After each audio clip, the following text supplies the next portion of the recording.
ኢትዮጵያ በታሪኳ ከባህር በር ተነጥላ አታውቅም። ከጥንት ጀምሮ በቀይ ባህር ላይ ሰፊ የንግድና የባህር ኃይል የበላይነት የነበራት የዓለም የንግድ መስመሮች ስትቆጣጠር የኖረች ታላቅ ሀገር ናት።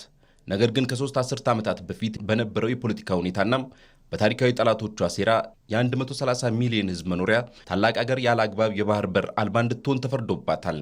መጋቢት 24 ቀን 2010 ዓ.ም ወደ ስልጣን የመጣው የለውጡ መንግስት በጠቅላይ ሚኒስትር አብይ አህመድ አማካኝነት ተዳፍኖ የቆየውን የባህር በር ጉዳይ ዳግም ወደ አደባባይ አውጥቶታል።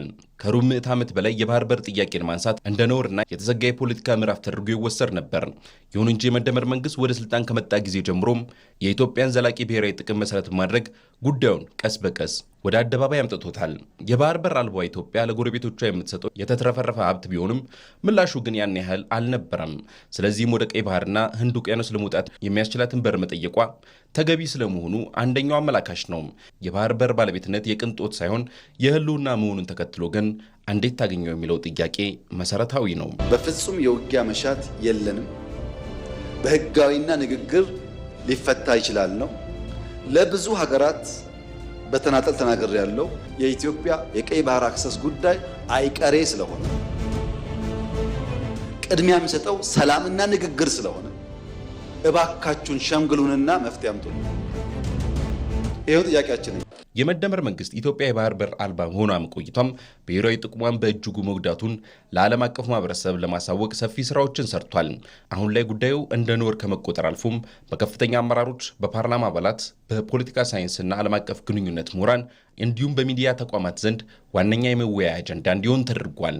በዚህም ከዓለም አቀፍ መድረኮች እስከ አህጉር አቀፍ ስብሰባዎች መንግስት የአፍሪካ ቀንድ ውህደትን ለማፍጠን የኢትዮጵያ ባህር በር ማግኘት ወሳኝ ስለመሆኑ በተደጋጋሚ አንስቷል።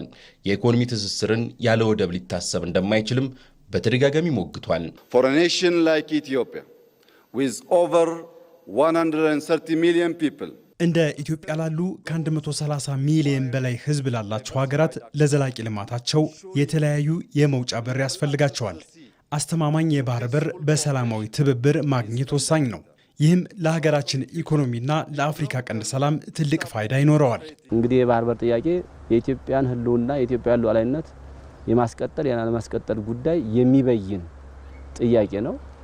በዚህ ጉዳይ ላይ ማንም የሐሳብም የፖለቲካም የምንም ልዩነት ቢኖርሽ የምትደራደሪው የምታስቢው ነገር አይደለም። አለማሳካትም አይቻልም። የምርጫ ጉዳይ አይደለም። አሁን ጠይቄሽ ከቻለ አሳካለው ካልቻልኩ አላሳካም የምትዩ ነገር አይደለም። በቃ እንደ ሀገር የደህንነት ስጋት ሆኖብናል። እንደ ሀገር የኢኮኖሚ ስጋት ሆኖብናል። እንደ ሀገር የብዙ ነገር ስጋታችን ሆኗል። እንደ ሀገር አዲስ ነገር አለም የጠየቅነው ወደ ነበርንበት እንመለስ ነው ያልነው። ስለዚህ ማሳካት የግዴታ ነው። ኢትዮጵያ በህዝብ ብዛት ትልቋ የባህር በር አልባ ሀገር እንደመሆኗም ይህንን ብሔራዊ አጀንዳም የዓለም አቀፍ የፖለቲካ ተንታኞች፣ የጂኦፖለቲካ ምሁራን እንዲሁም ተቋማት ዘንድ መነጋገሪያ እንዲሆን መደረጉ በራሱ ትልቅ ስኬት ተደርጎ ተወስዷል።